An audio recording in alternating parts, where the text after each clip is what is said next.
Hello friends, ഞാൻ അനീഷ് മാണിക്യമംഗലം. ഞാനിന്നോട് പറയാൻ പോകുന്നത് മലയാളികൾക്കെല്ലാം വളരെ ഉപകാരപ്രദമായ ഒരു ഇംഗ്ലീഷ് മലയാളം ഡിക്ഷണറി ആൻഡ്രോയിഡ് ആപ്ലിക്കേഷനാണ്. ഗൂഗിൾ പ്ലേ സ്റ്റോറിൽ ഇംഗ്ലീഷ് മലയാളം ഡിക്ഷണറി എന്ന് സെർച്ച് ചെയ്താൽ ഈ ഐക്കണിലുള്ള ആപ്ലിക്കേഷൻ നിങ്ങൾക്ക് കാണാവുന്നതാണ്. അതിൽ നിന്നും നിങ്ങൾക്ക് ഡൗൺലോഡ് ചെയ്യാം. കൂടാതെ ഈ വീഡിയോയുടെ താഴെ ഞാൻ ഈ ആപ്ലിക്കേഷൻ്റെ ലിങ്ക് വച്ചിട്ടുണ്ട്. അതിൽ നിന്നും നിങ്ങൾക്ക് ആവശ്യമെങ്കിൽ ഡൗൺലോഡ് ചെയ്യാവുന്നതാണ്. ആപ്ലിക്കേഷൻ ഡൗൺലോഡ് ചെയ്ത ശേഷം ഇതിൽ ക്ലിക്ക് ചെയ്യുക. വളരെ എളുപ്പത്തിൽ ഉപയോഗിക്കാൻ കഴിയുന്ന ഒരു ആപ്ലിക്കേഷനാണിത്. ഇത് ഓഫ്ലൈനായും ഉപയോഗിക്കാൻ കഴിയുന്നതാണ്. ഇത് നെറ്റ് കണക്റ്റഡ് ആയിട്ട് ഈ ആപ്ലിക്കേഷൻ ഉപയോഗിക്കുമ്പോൾ കൂടുതൽ പരസ്യങ്ങൾ പ്രത്യക്ഷപ്പെടാൻ സാധ്യതയുണ്ട്.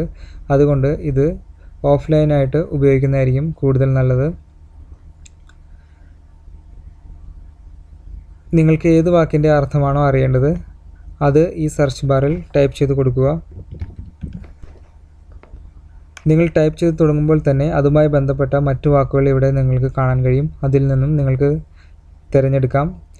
കൂടാതെ ഇപ്പോൾ നിങ്ങൾക്ക് ടൈപ്പ് ചെയ്യുന്ന വാക്കിൻ്റെ കൃത്യമായ സ്പെല്ലിംഗ് അറിയില്ല എങ്കിൽ കൂടി നിങ്ങൾ ടൈപ്പ് ചെയ്ത് തുടങ്ങുമ്പോൾ തന്നെ അതുമായി ബന്ധപ്പെട്ട വാക്കുകൾ ഇവിടെ കാണാൻ കഴിയും. അതിൽ നിന്നും നിങ്ങൾക്കത് തിരഞ്ഞെടുക്കാവുന്നതാണ്. ഇവിടെ മലയാളത്തിലുള്ള ഒന്നിലധികം മീനിങ്ങുകൾ തന്നെ നിങ്ങൾക്കിവിടെ കാണാൻ കഴിയും.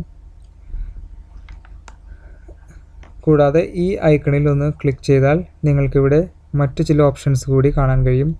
ഇവിടെ പ്രൊനൗൺസിയേഷൻ എന്ന ഈ ഐക്കണിൽ ക്ലിക്ക് ചെയ്താൽ നിങ്ങളിവിടെ ടൈപ്പ് ചെയ്ത വാക്ക് ശബ്ദരൂപത്തിൽ നിങ്ങൾക്ക് കേൾക്കാൻ കഴിയും.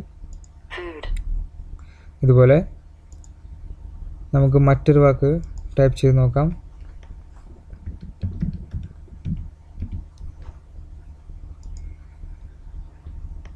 ഇതുപോലെ ഒരുപാട് മീനിങ്ങുകൾ നിങ്ങൾക്ക് കാണാം. ഇതുപോലെ ശബ്ദരൂപത്തിൽ നിങ്ങൾക്ക് അതിൻ്റെ പ്രൊനൗൺസിയേഷൻ കേൾക്കാം. കൂടാതെ സേ എന്ന ഈ ഐക്കണിൽ ക്ലിക്ക് ചെയ്താൽ നിങ്ങൾക്ക് വാക്കുകൾ ടൈപ്പ് ചെയ്യാതെ ശബ്ദരൂപത്തിൽ നിങ്ങൾക്ക് സെർച്ച് ചെയ്യാൻ കഴിയുന്നതാണ്. ശ്രദ്ധിക്കുക, ഈ ഓപ്ഷൻ വർക്ക് ചെയ്യണമെങ്കിൽ നിങ്ങൾ നെറ്റ് കണക്റ്റഡ് ആയിരിക്കണം. സെറ്റിംഗ്സ് എന്ന ഈ ഐക്കണിൽ ക്ലിക്ക് ചെയ്താൽ നിങ്ങൾക്ക് ഈ ആപ്ലിക്കേഷൻ്റെ തീം ചേഞ്ച് ചെയ്യാൻ കഴിയുന്നതാണ്. ഞാനിപ്പോൾ സ്കൈ എന്ന തീമാണ് ഇട്ടിരിക്കുന്നത്. ഇതുപോലെ നിങ്ങൾക്ക് ഇതിൻ്റെ ബാക്ക്ഗ്രൗണ്ട് കളേഴ്സ് തീം ചേഞ്ച് ചെയ്തിട്ട് നിങ്ങൾക്ക് മാറ്റാൻ കഴിയും. അതുപോലെ ലെറ്റേഴ്സിൻ്റെ സൈസ് നിങ്ങൾക്കിവിടെ വ്യത്യാസപ്പെടുത്താൻ കഴിയും. അതുപോലെ തന്നെ ലെറ്റേഴ്സിൻ്റെ കളറും നിങ്ങൾക്കിവിടെ ചേഞ്ച് ചെയ്യാം. ചേഞ്ച് ചെയ്ത ശേഷം സേവ് എന്ന ഐക്കണിൽ ക്ലിക്ക് ചെയ്താൽ അത് മാറുന്നതാണ്.